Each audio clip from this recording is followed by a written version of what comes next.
Dans l'Évangile de Jésus-Christ, selon saint Luc. Il arriva que Jésus, en un certain lieu, était en prière. Quand il eut terminé, un de ses disciples lui demanda « Seigneur, apprends-nous à prier, comme Jean le Baptiste lui aussi l'a appris à ses disciples. » Il leur dit « Quand vous priez, dites « Père, que ton nom soit sanctifié, que ton règne vienne. Donne-nous le pain dont nous avons besoin pour chaque jour. » Pardonne-nous nos péchés, car nous-mêmes nous pardonnons aussi à tous ceux qui ont des torts envers nous, et ne nous laisse pas entrer en tentation. Jésus leur dit encore, « Imaginez que l'un de vous est un ami et aille le trouver au milieu de la nuit pour lui demander, « Mon frère, prête-moi 3 pains, car un de mes amis est arrivé de voyage chez moi. Je n'ai rien à lui offrir. » Et si de l'intérieur l'autre lui répond, « Ne viens pas m'importuner, la porte est déjà fermée. Mes enfants et moi, nous sommes couchés, je ne puis pas me lever pour te donner quelque chose. Eh bien, je vous le dis, même s'il ne se lève pas pour donner par amitié, il se lèvera à cause du sans-gêne de cet ami et il lui donnera tout ce qu'il lui faut. Moi, je vous le dis, demandez, on vous donnera. Cherchez, vous trouverez. Frappez, on vous ouvrira. En effet, quiconque demande reçoit, qui cherche trouve, à qui frappe on ouvrira. Quel père parmi vous, quand son fils lui demande un poisson, lui donnera un serpent au lieu du poisson, ou lui donnera un scorpion quand il demande un œuf? Si donc, vous qui êtes mauvais, vous savez donner de bonnes choses à vos enfants, combien plus le Père du ciel donnera-t-il l'Esprit Saint à ceux qui le lui demandent?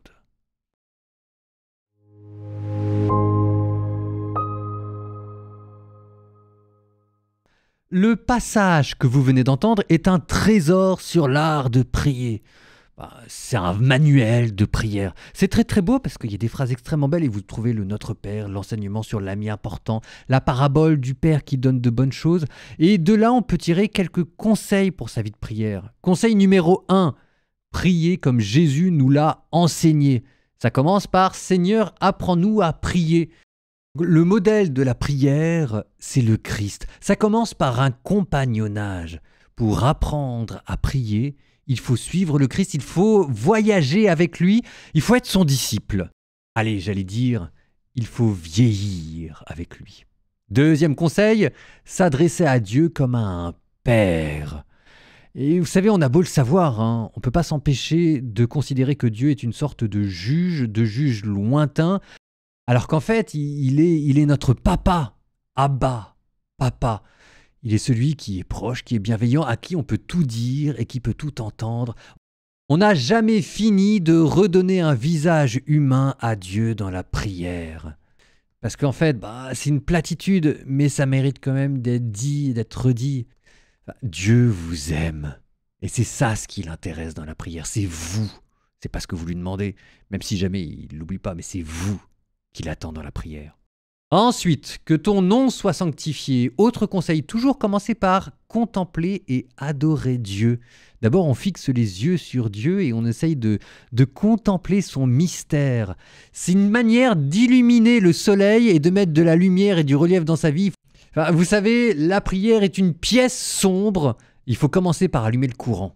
C'est l'adoration, contempler Dieu. Ensuite, soumettre son désir à la volonté divine, que ton règne vienne. Prier, c'est pas faire plier Dieu à nos projets, c'est laisser son dessein régner sur notre vie. Ensuite, tout simplement parler avec lui de ce qu'on vit aujourd'hui, lui présenter ses besoins quotidiens, débriefer la journée qui vient de se passer. Aujourd'hui, à 9 h, il s'est passé ça, ça et ça, j'ai eu du mal à payer mes factures, Seigneur, aide-moi. Rien n'est trop petit pour Dieu. En fait, plus c'est concret et plus ça intéresse Dieu. C'est assez curieux, mais n'empêche que c'est vrai. Autre conseil, profitez de la prière pour libérer son cœur du ressentiment. La prière, c'est pas un tribunal où on va aller accuser notre frère devant Dieu. La prière est un lieu où on va demander à Dieu de trouver des solutions et d'essayer d'être vainqueur du mal par le bien. Tiens, encore un conseil, priez avec insistance. Ça, c'est la parabole de la veuve importune. Vous savez, parfois, Dieu ne nous exauce pas parce qu'en fait, me demandez pas pourquoi, mais Dieu a décidé qu'il nous donnerait au bout de la 101e fois qu'on lui demanderait et pas au bout de la première fois. Pourquoi? Moi, j'en sais rien. C'est peut-être parce que ce qui intéresse Dieu, c'est qu'on s'approche de lui et qu'on lui demande et qu'on lui redemande et qu'on lui redemande sans cesse. N'empêche que le nombre de nos prières qui n'ont pas été exaucées parce qu'on s'est arrêté à mi-chemin, à mon avis, il y en a un sacré paquet.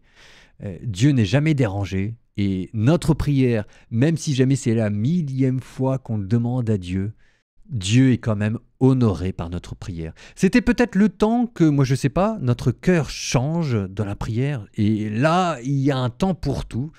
Et il suffit pas de prier, il suffit de prier jusqu'au temps opportun. Ensuite, prier avec confiance. Qui cherche trouve, qui demande reçoit, à qui frappe on ouvrira. Ça veut quand même dire que Dieu a dans sa besace de quoi subvenir à nos besoins et que chaque prière ouvre une porte même invisible. Il y a des trésors de bonté en Dieu, des grâces qui ne sont pas épuisées. On n'a jamais fait le tour de la générosité de Dieu et bien souvent on n'est pas exaucé parce qu'en fait on ne demande pas assez. Il faut être culotté dans la prière. Ça, c'est la grande leçon de tous les miracles que vous venez d'entendre. Il faut être culotté. Donc, tous les conseils que vous trouvez dans l'Évangile, le bon père d'Ardemar vous les résume en une seule phrase. Allez-y au culot. Mais ne vous arrêtez pas en chemin. Le culot dans la prière, ça finit toujours par payer.